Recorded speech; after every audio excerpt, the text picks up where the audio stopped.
Assalamualaikum warahmatullahi wabarakatuh. Halo teman-teman, mudah-mudahan sehat ya teman-teman dimanapun berada. Mudah-mudahan selalu diberi kesehatan, keberkahan, serta kelancaran dalam segala hal. Amin. Teman-teman, jumpa lagi di video saya kali ini. Kali ini video saya akan membahas ya.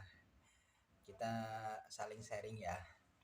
Membahas tentang bagaimana sih ya tips-tips atau poin-poin dimana kita dalam usaha warung itu supaya lancar lah istilahnya ya, lancar ataupun laris, tetapi dengan kondisi yang apa adanya, artinya itu tidak terlalu wah ya, sederhana, dengan kondisi sederhana tapi bisa menghasilkan sesuai apa yang kita harapkan.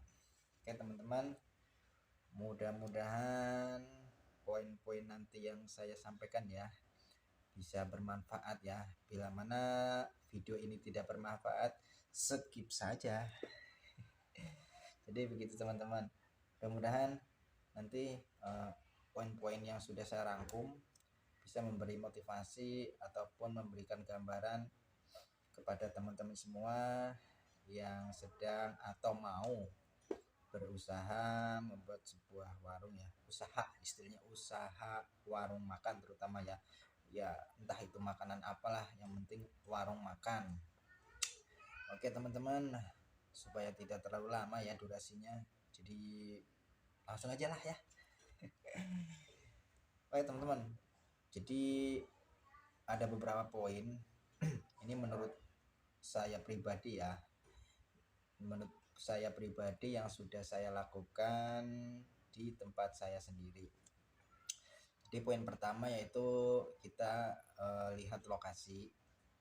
Jadi lokasi atau tempat kita buka usaha warung, bila mana tempatnya itu masih kumuh, atau yang misalkan di suatu ruangan itu catnya sudah pudar atau sudah mengelupas atau sudah buram ya, dicat ulang supaya terlihat rapi ya, nggak usah terlalu nyentrik lah ya, terlihat enak aja, orang masuk tuh rasanya nyaman gitu, nggak terlalu harus meriah, nanti takutnya kalau terlalu meriah itu di mata tuh nggak enak, nggak bikin nyaman. Jadi hanya masuk itu ruangannya tuh enak gitu. Nah bila mana teman-teman tidak di suatu ruangan ya, bikinlah misalkan gerobak apa ya, itu dibikin yang bersih, rapi, dicat yang rapi ya, yang bikin orang itu tertarik ya, disesuaikan dengan karakter makanan apa yang kita jual gitu. Jadi supaya nanti bisa menggambarkan suatu, oh itu gerobak misalkan mie ayam atau nasi goreng atau apa, tapi intinya yang penting rapi, enak dilihat, jadi orang itu menimbulkan minat untuk mencoba. Dan poin yang kedua, misalkan di malam hari ya, di malam hari itu gunakan lampu yang terang ya, jadi terang tapi nggak menyilaukan, kan ada terang yang menyilaukan, ini yang terang. Supaya kenapa? Supaya itu terlihat seger ya, terlihat seger walaupun malam, terang dan jelas. Nah, kalau menggunakan lampu yang kurang terang itu ya remang-remang, jadi orang itu minatnya kurang, ya remang-remang, kayaknya dilihatnya itu gitu, kita mau ke situ aja tuh rasanya tuh malas gitu. Tapi kalau terang kan enak aja, plus itu teman-teman. Jadi ya terserah lah, disesuaikan dengan kondisi apa ya, situasinya ya, terangnya kira-kira cukup, tapi jangan terlalu agak gelap ya, pokoknya terang lah, enak lah, orang itu nyaman gitu ngelihatnya. Nah poin yang ketiga itu dengan kebersihan ya. Jadi kebersihan itu juga harus diperhatikan, sangat penting ya, sangat penting. Jadi kalau kita masuk ke sebuah warung kalau tidak bersih itu rasanya kita nggak nyaman ya, mungkin ada rasa kurang enak atau mungkin agak jijik lah ya, mohon maaf gitu. Karena pengalaman saya sendiri ya, saya kan orangnya sering berkelana lah kemana tahu. Jadi ketika saya masuk sebuah warung, melihat kurang bersih, apalagi etalase ya, etalasenya nggak bersih itu kotor atau burem, kayak apa ya, kurang nyaman dilihatnya, itu saya nggak jadi makan. Paling pesan kopi udah keluar lagi, jadi rasa rasa minat mau makannya tuh hilang, seleranya tuh langsung hilang. Makanya teman-teman usahakan itu namanya etalase itu dibikin sebersih mungkin ya, kinclong tembus pandang. Karena apa, harus ketika kita di dalam etalase itu ada masakan yang kita jual, kita hidangkan, itu dari luar sudah kelihatan, dan supaya lebih transparan. Jadi kan orang lihat enak, oh coba saya makan itu, coba saya makan itu. Jadi lebih antusias lah, lebih minatnya itu, menjadi penasaran ya untuk pembelinya, supaya kedepannya ada harapan pengunjung tadi yang hanya sekali beli bisa balik lagi, entah itu kapan ya. Syukur-syukur kalau rumahnya dekat itu jadi langganan kita, kan lumayan ya enggak. Perhatikan itu etalase teman-teman, pokoknya harus bersih lah. Nah, poin yang keempat itu cara melayani atau pelayan ya. Anggap aja kita misalkan kita punya warung, kita jadi pelayan pembeli ya, kita melayani pembeli.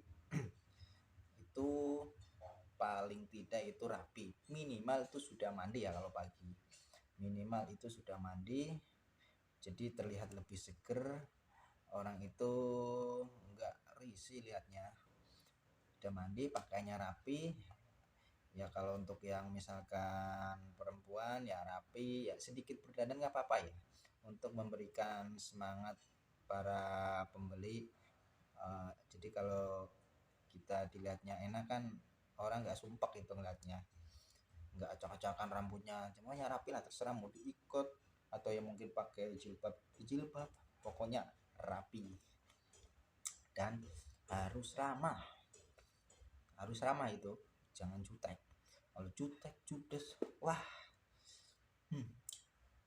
orang beli juga sekali datang dengan kita melayani caranya jutek judes, kabur, besoknya lagi nggak bakalan balik, percaya deh, itu sudah banyak terjadi.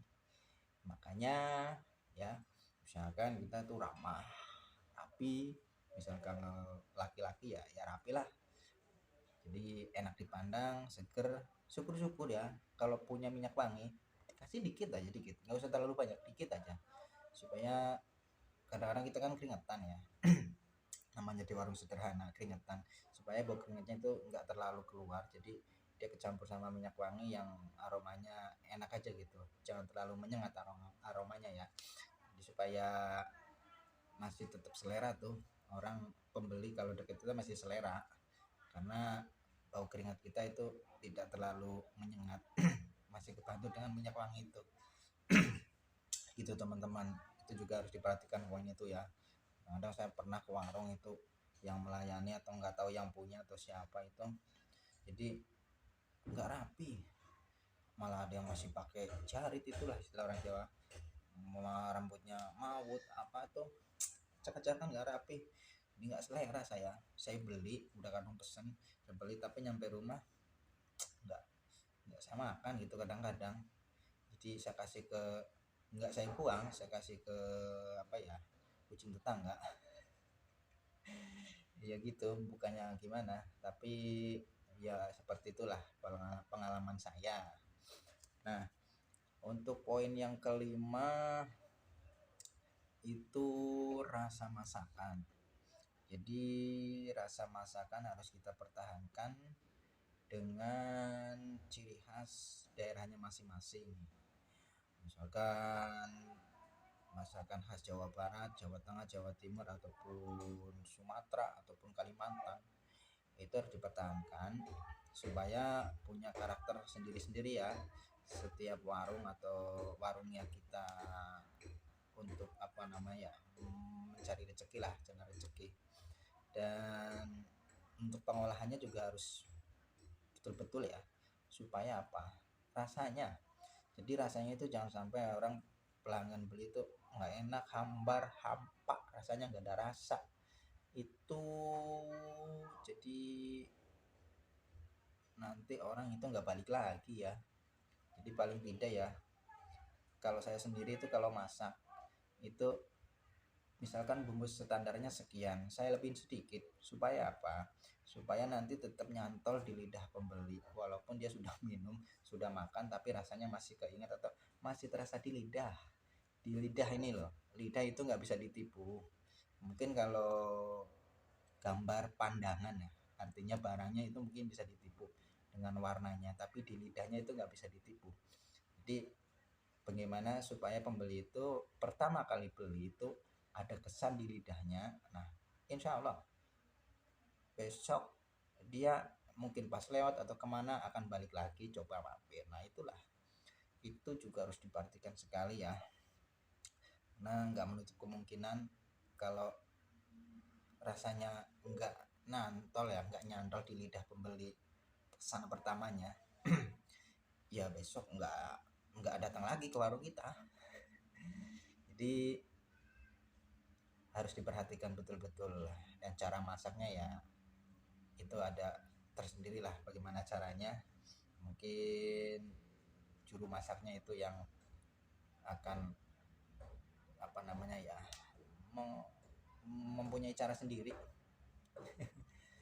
Ya gitu teman-teman, mudah-mudahan beberapa poin tadi bisa menjadi acuan ya, bisa menjadi acuan teman-teman atau motivasi, atau mungkin teman-teman itu yang mau coba buka usaha itu ya, usaha warung terutama ya, warung makan atau apalah makanan yang kira-kira orang makan gitu, itu diperhatikan hal-hal yang tadi saya sampaikan karena itu berdasarkan pengalaman saya sendiri ya.